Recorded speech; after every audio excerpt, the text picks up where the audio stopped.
Buenas tardes.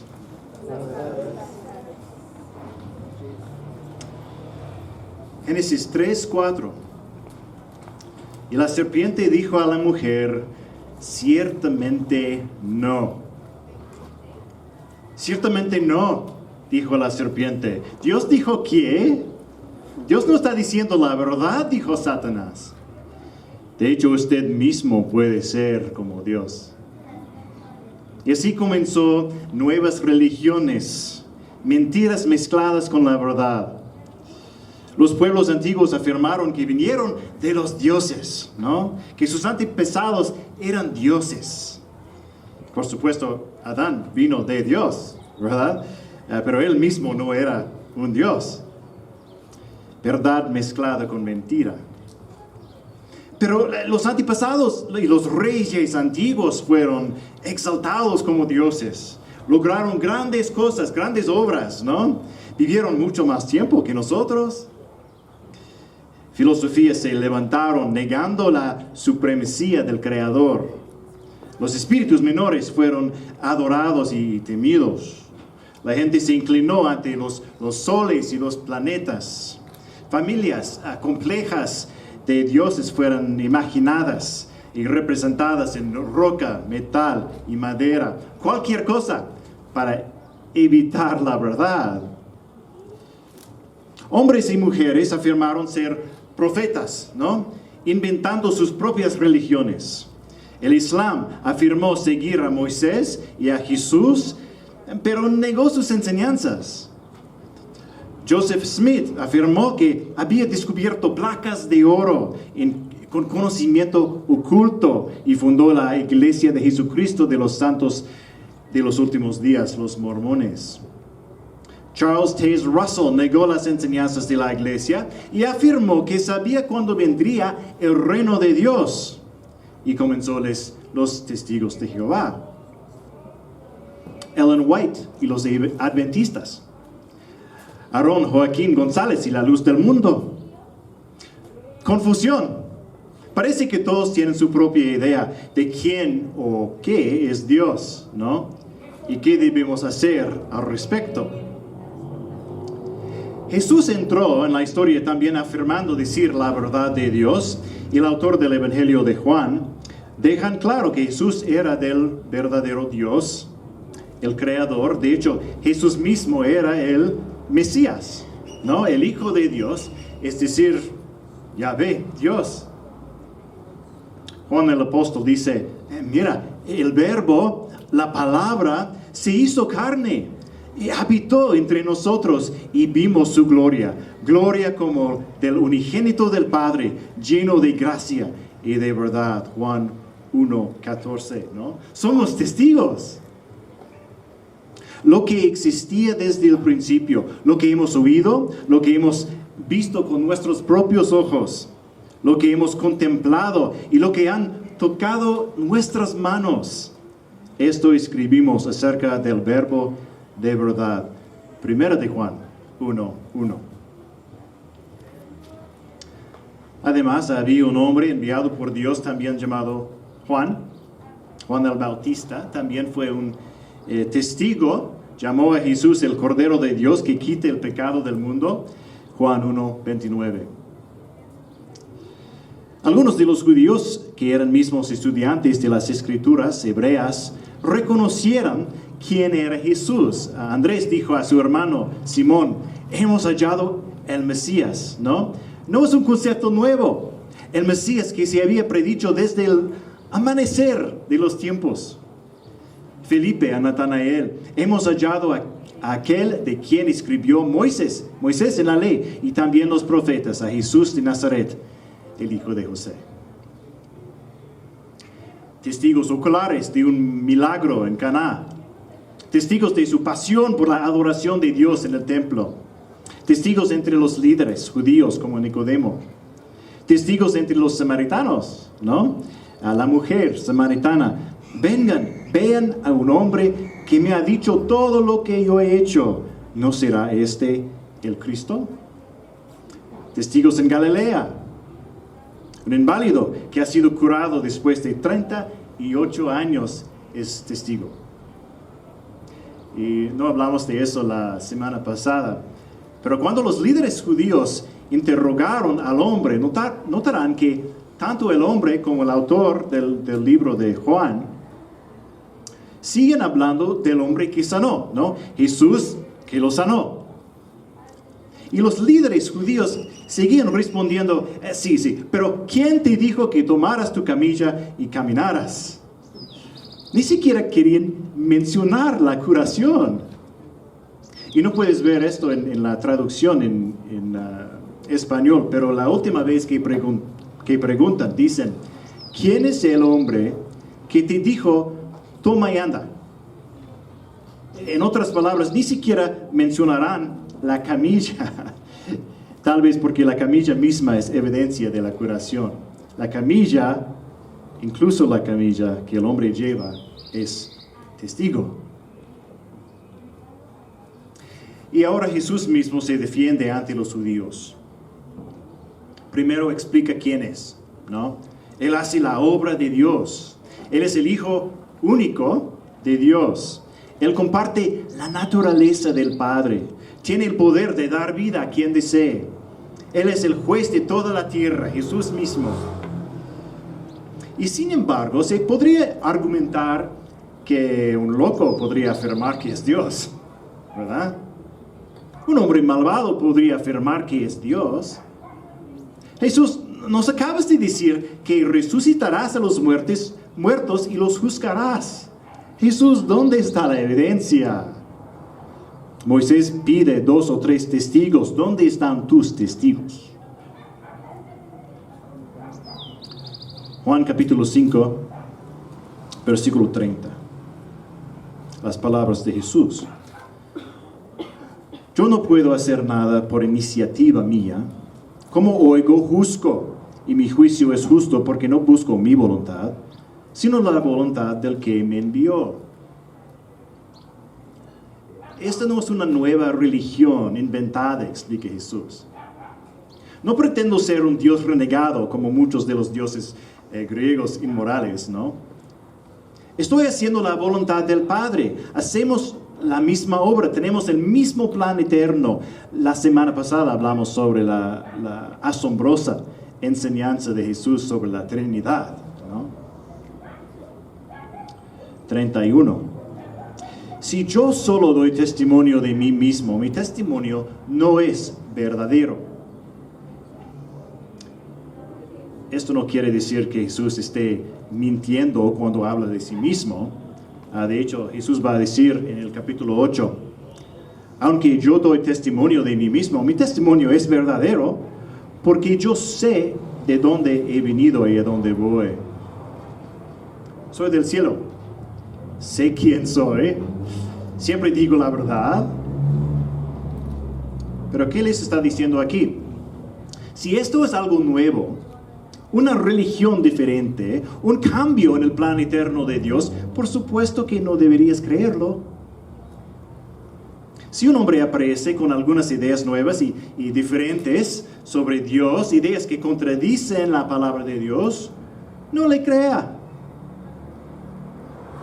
32. Otro es el que da testimonio de mí, y yo sé que el testimonio que da de mí es verdadero. Y vamos a ver, es el Padre mismo que da testimonio del Hijo. Pero Jesús va a empezar su argumento con algo más visible, más terrenal para sus oyentes. En el versículo 33. Ustedes han enviado a preguntar a Juan y él ha dado testimonio de la verdad. Todos ustedes recuerdan eso, ¿verdad? Del capítulo 1. Juan 1, 19. Este es el testimonio de Juan cuando los judíos enviaron sacerdotes y levitas de Jerusalén a preguntarle, ¿quién eres tú?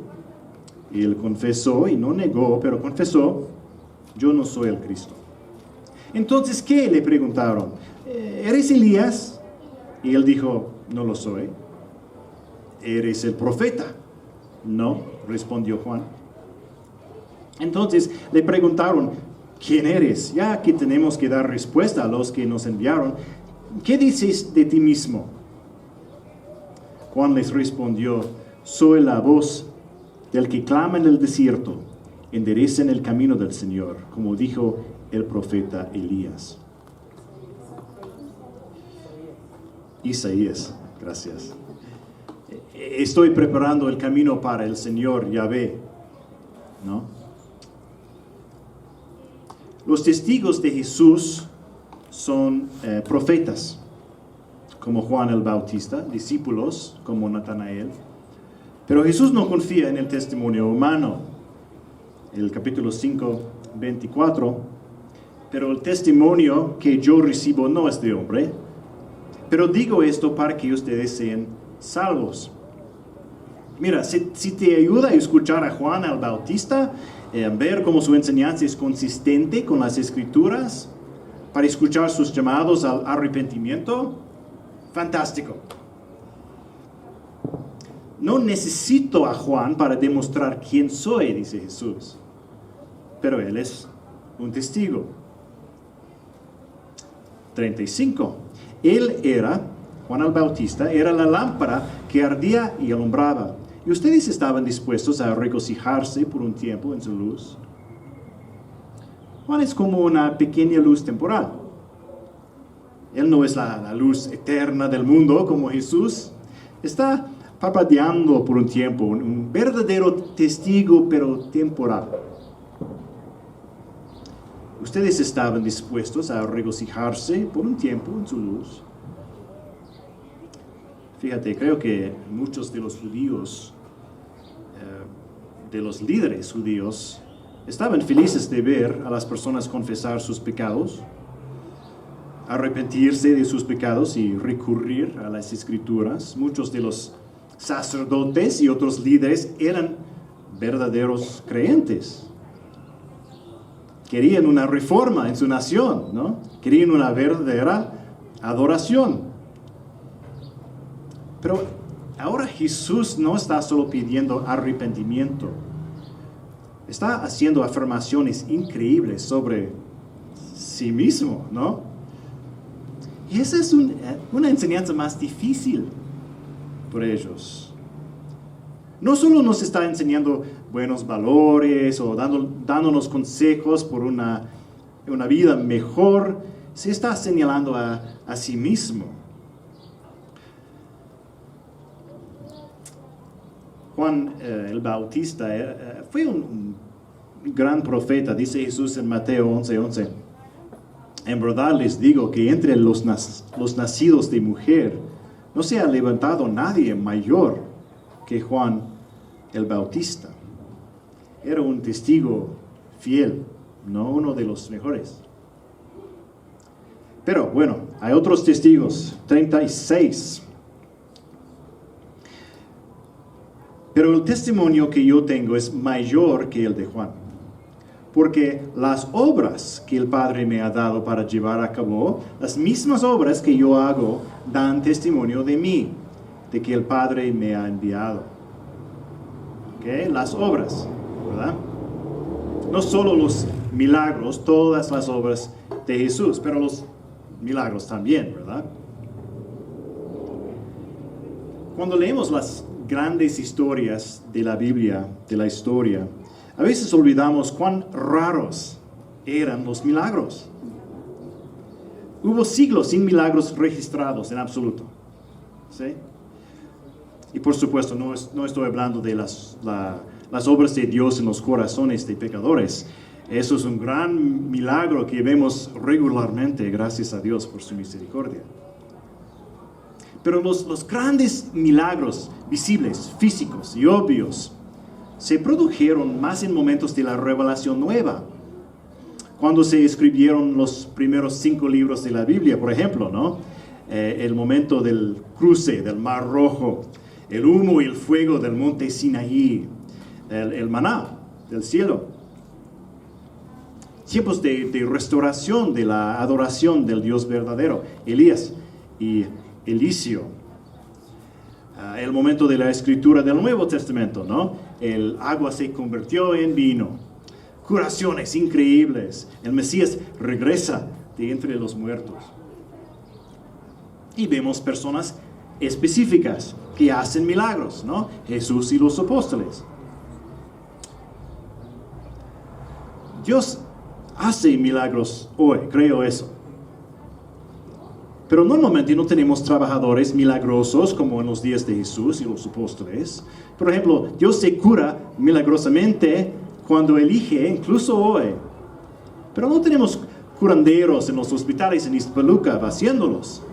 ¿Por qué? Porque los milagros tienen un propósito y un tiempo, ¿no? Son señales, ¿verdad? Dijo Jesús, las mismas obras que yo hago dan testimonio de mí, de que el Padre me ha enviado. Jesús viene con las palabras de Dios y los milagros lo confirmaron. Así como las plagas, ¿no? Demostraron que Moisés vino con las palabras de Dios a Faraón en Egipto. Y hoy seguimos las enseñanzas de Jesús y los apóstoles y los profetas ante ellos.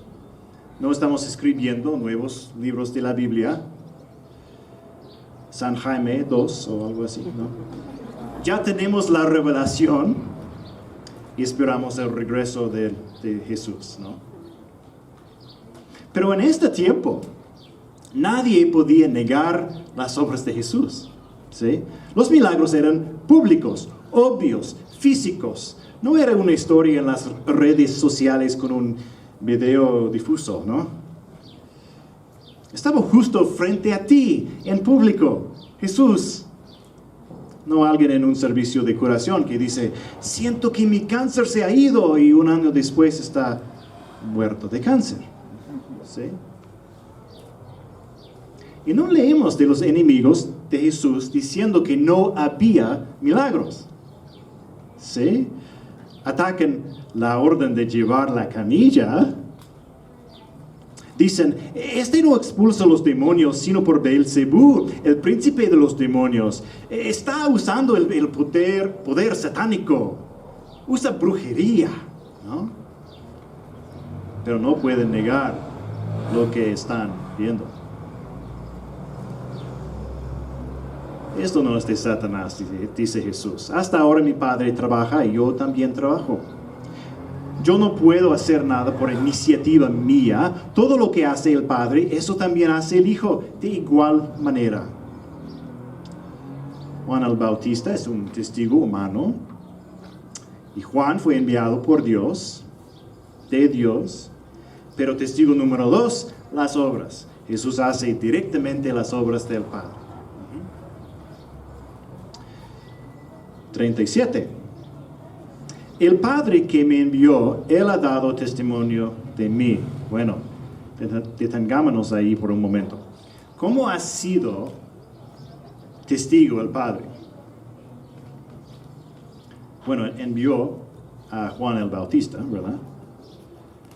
Cierto. Bueno, las obras, las señales, son del Padre también. Sabemos que Dios Padre habló del cielo en el bautismo de Jesús. El Evangelio de Juan no cuenta la historia, solo leemos Juan el Bautista hablando de eso. Pero Mateo dice esto. Después de ser bautizado, Jesús salió del agua inmediatamente y los cielos se abrieron en ese momento. Y él vio al Espíritu de Dios que descendía como una paloma y venía sobre él. Y se oyó una voz de los cielos que decía, este es mi Hijo amado, en quien me ha complacido. Eso de Mateo 3, 16 a 17. ¿Es esto de lo que Jesús está hablando? Tal vez en parte, pero no creo que ese sea su punto principal. Así que sigamos leyendo. 37. El Padre que me envió, Él ha dado testimonio de mí. Pero ustedes no han oído jamás su voz, ni han visto su apariencia. Y su palabra no la tienen morando en ustedes, porque no creen en aquel que Él envió. Esto parece referirse al Antiguo Testamento, En los días de Moisés, los israelitas escucharon a Dios hablar desde el monte Sinaí, ¿no? Moisés dijo más tarde en Deuteronomio 4:12, Yahvé, Jehová, les habló de en medio del fuego. Oyeron su voz, solo la voz, pero no vieron figura alguna. Y Moisés continuó enseñando que debido a que nunca había visto a Dios, no debían tratar de imaginar cómo se veía ni hacer imágenes de Él. Los judíos en la época de Jesús no habían oído ninguna voz. Tal vez en el bautismo de Jesús, pero incluso entonces realmente prestaron atención.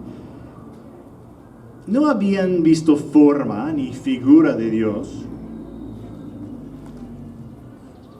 No estaban siguiendo alguna revelación especial de Dios, pero aún peor, su palabra no la tienen morando en ustedes, dice.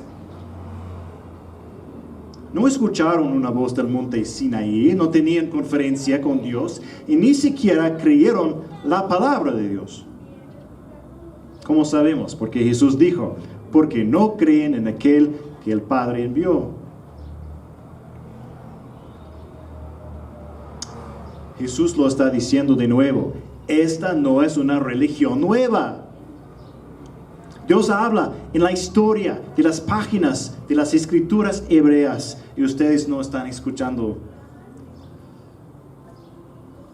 No, espera, pensé que Jesús no vino hasta después de que se escribió el Antiguo Testamento. Y sin embargo, el Antiguo Testamento es un testigo de la identidad de Jesucristo. Sí. El versículo 39. Ustedes examinan las Escrituras porque piensan tener en ellas la vida eterna y son ellas las que dan testimonio de mí. 40. Pero ustedes no quieren venir a mí para que tengan esa vida. Ahora, ten cuidado. Hay un truco que algunas personas juegan con esto. Algunas personas dirán, mira, estas personas estaban demasiado enfocados en las Escrituras. Deberíamos estar enfocados en, ¿qué? En Cristo. Esto suena bien al principio. Pero al decir esto, separan a Cristo de su palabra, ¿verdad? ¿Y qué pasa? Bueno, entonces estas personas pueden llenar la palabra Cristo con lo que quieran. La conciencia de Cristo, de las religiones nueva era, ¿no? Las supuestas nuevas revelaciones de Cristo de algún profeta o apóstol moderna. ¿Qué han hecho? Han separado a Cristo de su palabra, la Biblia. Sí, la Biblia debe llevarnos a Cristo, ¿sí? No queremos saber acerca de la Biblia o acerca de Cristo de alguna manera, pero nunca confiar en Cristo, nunca amarlo. Pero, ¿cuál Cristo? El Cristo que Él mismo nos revela en la Sagrada Escritura. ¿Sí? El error de estas personas no fue que examinaron las Escrituras. El error fue que no escucharon las Escrituras y por tanto no creyeron en el Mesías. Esto, si funciona, a ver. Esto es el papiro de Nash. El papiro de Nash contiene partes de Éxodo y Deuteronomio y probablemente fue copiado unos 150 años después, antes del nacimiento de Cristo, de Jesús. Y eso es un manuscrito mucho más antiguo, ¿verdad? Eso es uno de los rollos de Ketef Hinnom que contienen partes del libro de Números. Copias de unos 6 siglos antes del nacimiento de Cristo. Los libros originales de Moisés probablemente fueron escritos casi 1,5 milenios antes de Cristo. ¿Y qué dijo Moisés? Deuteronomio 18, las palabras de Dios. un profeta como tú levantaré de entre sus hermanos y pondré mis palabras en su boca, y él les hablará todo lo que yo le mande. Y sucederá que a cualquiera que no oiga mis palabras que él ha de hablar en mi nombre, yo mismo le pediré cuenta. ¿Te suena familiar Juan 5:24? En verdad les digo, el que oye mi palabra y cree al que me envió, tiene vida eterna, y no viene a condenación, sino que ha pasado de muerte a vida. Y recuerda cómo Moisés levantó la serpiente en el desierto. Así es necesario que sea levantado el Hijo del Hombre, para que todo aquel que cree tenga en él, ¿qué? Vida eterna. Eso es el gran rollo de Isaías, copiado más de un siglo antes del nacimiento de Jesús. El original probablemente fue escrito unos 7 siglos antes de Jesús. ¿Y qué dice?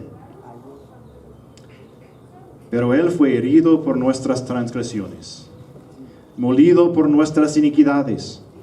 El castigo por nuestra paz cayó sobre él, y por sus heridas hemos sido sanados. Fue oprimido y afligido, pero no abrió su boca. Como cordero que es llevado al matadero, y como oveja que ante sus trasquiladores permanece muda, él no abrió su boca. Isaías continúa hablando sobre su muerte, sepultura y su vida después de su muerte. ¿Quién podría ser?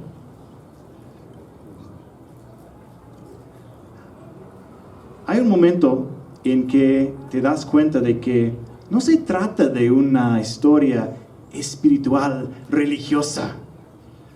Es verdad, real, parte de la historia.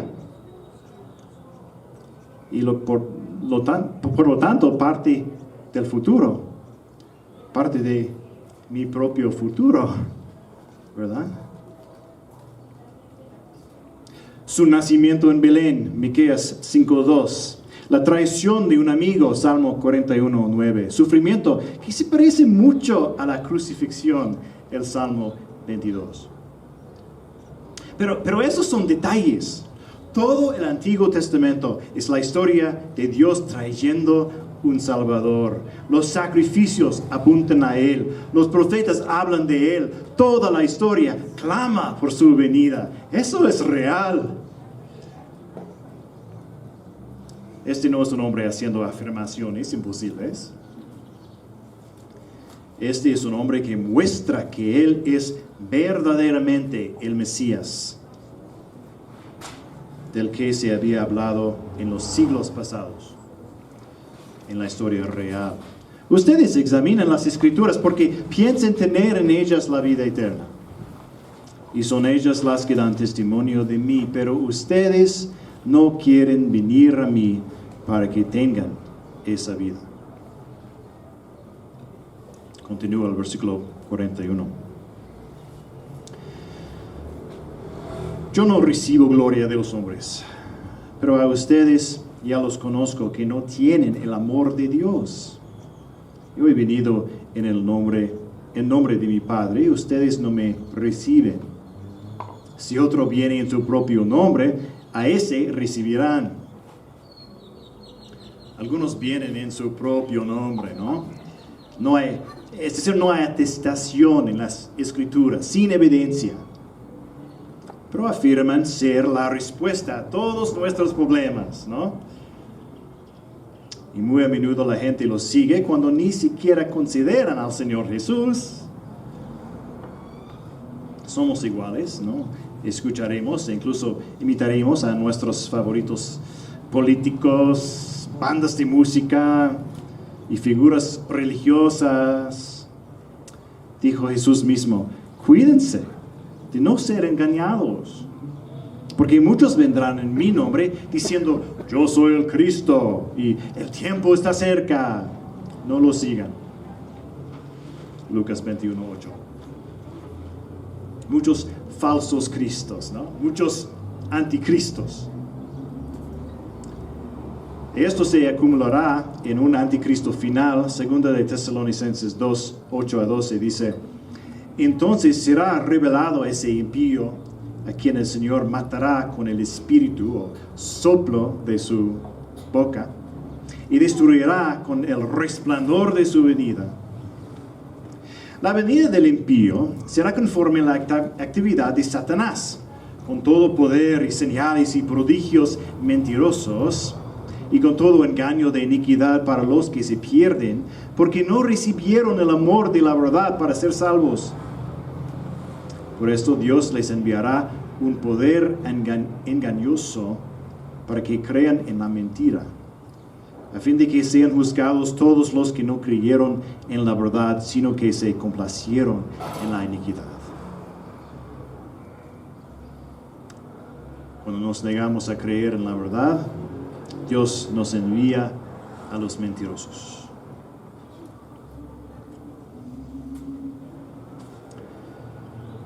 Estos líderes judíos estudiaron las Escrituras, escribieron comentarios inteligentes al respecto, y se citaron unos a otros y se felicitaron unos a otros por su sabiduría, y no vieron al Mesías en sus Escrituras, que ahora estaba frente a ellos.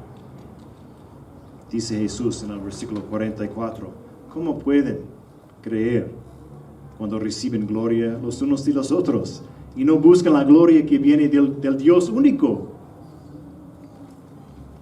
Escucha a Juan el Bautista, mira mis obras, escucha al Padre, escucha las Escrituras, escucha a Moisés. 45. No piensen que yo los acusaré delante del Padre. El que los acusa es Moisés, en quien ustedes han puesto su esperanza. Porque si creyeron a Moisés, me creerían a mí, porque de mí escribió él. Pero si no creen sus escritos, ¿cómo creerán mis palabras? Ya hablamos sobre la profecía del profeta que Dios enviaría, Jesús mismo, ¿no? Jesús es el Cordero de Dios, el último sacrificio. Jesús es la simiente de la mujer que fue profetizada al primer hombre y la primera mujer en Génesis 3:15. Los libros de Moisés están llenos de flechas que apuntan a Jesús. Necesitan un Salvador y viene uno. Ellos piensan que si siguen los mandamientos de Moisés más cuidadosamente que la mayoría, se salvarán. Pero fue Moisés quien dijo esto: sucederá que si no obedeces a Yahvé tu Dios y no guardas todos sus mandamientos y estatutos que hoy te ordeno, vendrán sobre ti todas estas maldiciones y te alcanzarán. Deuteronomio 28:15. Viene la hora en que todos los que están en los sepulcros oirán la voz del Hijo, y saldrán los que practicaron lo malo a resurrección de juicio, dijo Jesús. Deja que Moisés juzgue si has obedecido o no perfectamente todos los mandamientos de Dios. El inválido confiaba en el agua agitada, ¿no? Inestable, siempre cambiante. No habría nada sólido en lo que apoyarse. Esos hombres confiaron en Moisés, quien de hecho los condenaría.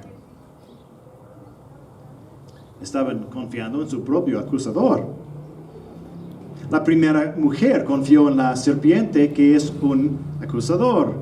Confiamos en nuestra propia moralidad, que se convierte en nuestra acusadora. Les decimos a todos lo que es correcto y bueno y lo que la gente debe hacer, y luego no lo hacemos nosotros mismos. Hipocresía. Como el noble en la parábola de Jesús, Dios va a decir a muchos: mal siervo, por tu propia boca te juzgo. siempre nos apoyamos en palos puntiagudos que nos perforan. Confiamos en lo que nos acusará. Somos tan inteligentes y Dios nos muestra lo poco que sabemos. Somos tan buenos y Dios nos muestra nuestros corazones. Jesús podría haber aparecido del cielo condenando al mundo entero. Sería justo y bueno hacerlo. Pero Él es misericordioso y compasivo. Saca a los testigos. Mira sus obras. Mira sus enseñanzas. Mira el Antiguo Testamento, que también apunta a Él. Bueno, antes de dejar este capítulo y saltar al resto del Evangelio de Juan, hagamos una pausa y echemos un vistazo a lo que Juan ha dicho acerca de Jesús hasta ahora. Jesús es absolutamente, completamente único. ¿Sí? ¿Quién más estaba con Dios antes de que nada fuera creado? Estaba con Dios y era, ¿qué? Dios. Juan 1:1. La luz en la oscuridad, la vida. El Creador mismo es Jesús. ¿Quién da a los creyentes el derecho de ser hijos de Dios, nacidos de nuevo en su familia? ¿Quién más existió eternamente antes de venir a la tierra? ¿Quién más es el Cordero de Dios, el sacrificio final, que por fin puede quitar tu pecado y condenación si vienes a Él? ¿Solo uno de muchos maestros? ¿Solo otro profeta? Sí, es profeta, pero el profeta, único y final, y mucho más que el profeta. ¿Quién más es el Mesías prometido, acerca del cual se escribió en manuscritos cientos de años antes de que naciera? Juan 2. ¿Quién puede cambiar la estructura molecular del líquido,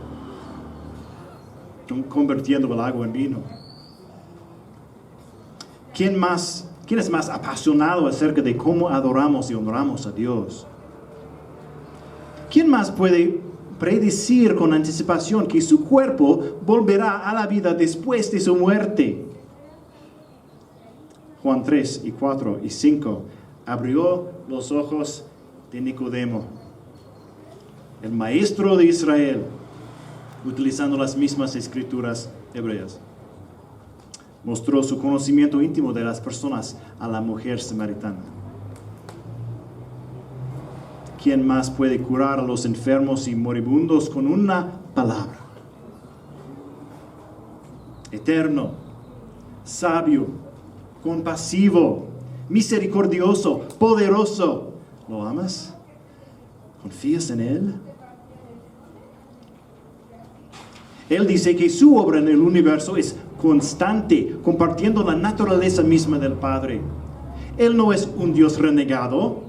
Él está unido con el Padre en conocimiento y obras y vida y juicio y salvación. Este hombre que prometió resucitar de entre los muertos y luego lo hizo, regresará para juzgar la tierra. Él viene a este planeta en el tiempo y el espacio como nuestro juez, sin duda. ¿Lo amas?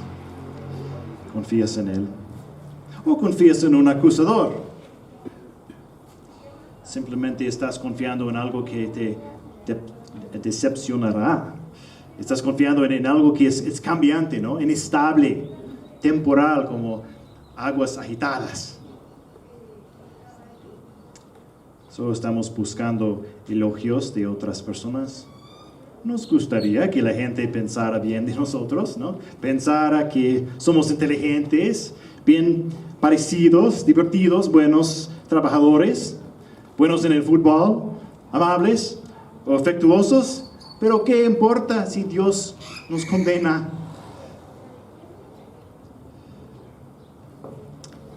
Las palabras de Jesús. Esto es lo que Él enfatizó. En verdad les digo, El que oye mi palabra y cree al que me envió, tiene vida eterna y no viene a condenación, sino que ha pasado de muerte a vida. Tú podrías pasar de muerte a vida hoy si vienes a Él. ¿Qué Salvador? Él te asombra, lo honras y lo adoras, lo amas, confías en Él. Bueno, pregúntale a tu propio corazón.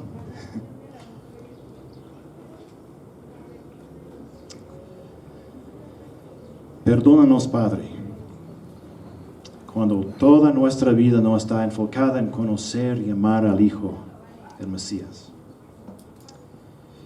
Que planifiquemos nuestra educación, nuestras carreras, nuestras semanas, nuestros hogares, nuestras vidas para servir y glorificar al Señor de la creación. Ya sea persecución o prisión, sabemos que nuestro Jesús tiene un valor sobre todo el mundo. Nuestro misericordioso, amoroso y fiel Salvador. Gracias que como el inválido en Bethesda, salva a los que han desperdiciado su vida confiando en las cosas temporales y desmoronadas de este mundo. Amén.